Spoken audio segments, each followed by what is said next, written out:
Hi, my name is Chris Girardi. I have three topics to discuss during this quick video. First topic will be the 5 forms of power.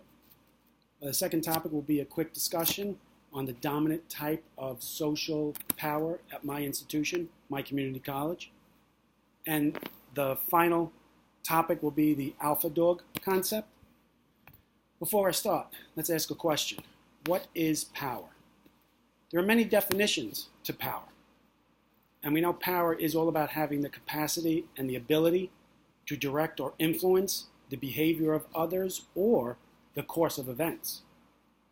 As we know, power and leadership are very linked together. You can't have one without the other. Before we start, how do we know what power is? We observe it. We observe it in the people who work in our institutions. Now, some power is dependent upon positions. Okay? The org chart. Think of the org chart of your institution. The president is on top, and at the very bottom are the lowest employees in rank at your institution. Now, that's a structure. That's a structure of power. The president has the most, and the people at the bottom have the least. That's just a visual representation of what power is. John French and Bertram Raven conducted a study about power in 1959 and made it very understandable for everyone. They came up with 5 forms of power.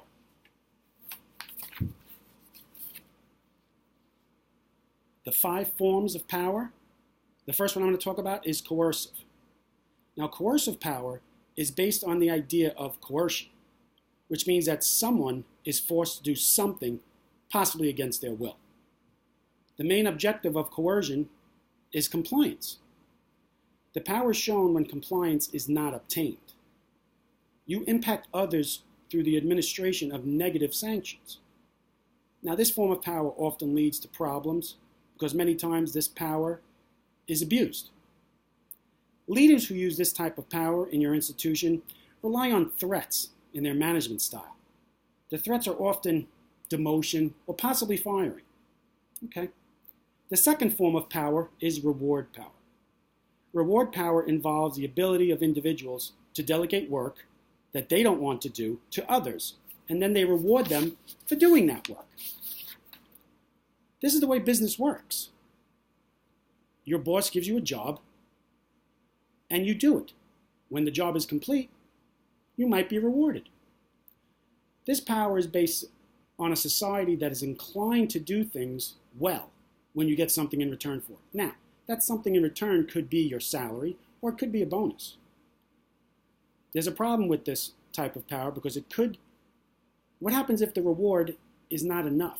What if there's not enough perceived value in that reward? Then the manager's power is weakened. Sometimes that reward has to continue to get better and better every time to get the same results. Well, that's not a way to run a business, and I don't think it's going to work. The third type of power is legitimate power. Legitimate power is given to management because of their positions, sort of like the org chart example. You have formal leadership role, you have legitimate power. Employees usually obey the only person with legitimate power, which is solely based on their position or their title. If you get promoted or the boss loses their title, the power is gone. Now, the fourth type of power is referent power. Referent power is your ability to impact others or affect change based on the strength of your relationships between the leader and your followers. Now, this power is based more on relationships than status. This is a precursor to the alpha dog scenario that I will discuss in a little bit. The fifth and final type of power is expert power. Now, expert power is based on in-depth information, knowledge, and expertise of your field.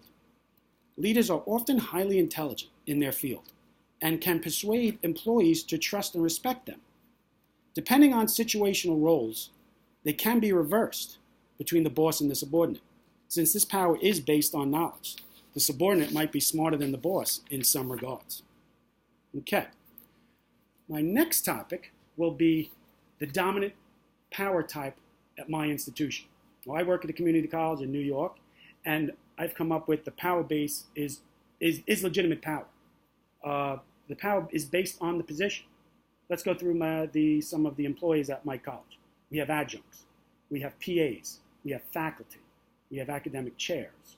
We have assistant deans. We have associate deans. We have executive deans. We have associate vice presidents. We have vice presidents. And then ultimately we have the president and his cabinet. Each one of those positions know what the other position is supposed to be doing. Okay? Faculties teach. Civil servants are either clerical or blue-collar workers. The guild are the administration of the college. And then there are the exempts, who work for the pleasure of the president. That's your AVPs, your VPs, and your president's cabinet. Legitimate power is based on positions. But in my institution, it's a very strong union shop. So it gets a little messy. Sometimes in one department, you have a leader with 3 types of workers who belong to 3 different unions. Problems arise when workers tell their boss that that's not my job, or I don't have to answer to you, and then they go to their union and file a grievance. I thought about the others. I thought about coercive power at my institution. We have a very strong union shop, and no one is forcing anyone or coercing anyone to do anything, which could lead to other situations, but I don't have time to get into that right now. Now, reward power does not exist. Everyone who works at this institution knows what they will make for the next 5 years. All salaries are known. It's a public institution in the state of New York, so you want to look at his salary, you can look it up. I have someone in my office who is fantastic. She's a great worker, but there is nothing I could do to get her more money unless it comes out of my pocket. All I could do for my staff is buy them lunch, possible dinner every now and again, and that's all I could do. I can reward with praise, but that only gets you so far. Referent power is a type of power that leaders have based on their relationships with staff. Now, a strong union institution, most employees are protected from minor offenses, and getting fired is so very rare at my institution, it doesn't come into play. My institution does not hire flashy employees. We get many upper-level administration people from the county government that's our sponsor. These people have never worked in academia before, so there is no referent power. Now, expert power is given to people at my college, and everyone knows who they are. You know why? Because they're doing the most work. Administration knows who these employees are, and they keep asking them to do more and more because they know that the job will get done. My last topic is the alpha dog concept. The alpha dog concept is from author David Casulo, who describes the alpha dog as a leader who has the position power, but their behavior creates energy and drives real-time economic results for your organization. The alpha dog leader usually has the expert power and always has the potential for referent power. Referent power is the ability to influence followers in your organization. When you have a leader who knows their stuff and makes you want to follow them to meet their goals for the organization, you have a true alpha dog leader.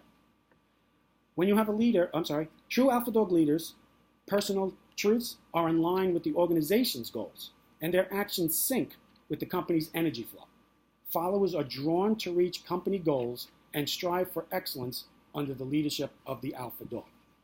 I hope you've enjoyed this quick tutorial on the 5 forms of power, the dominant social power at my college, and the alpha dog concept. Thank you very much.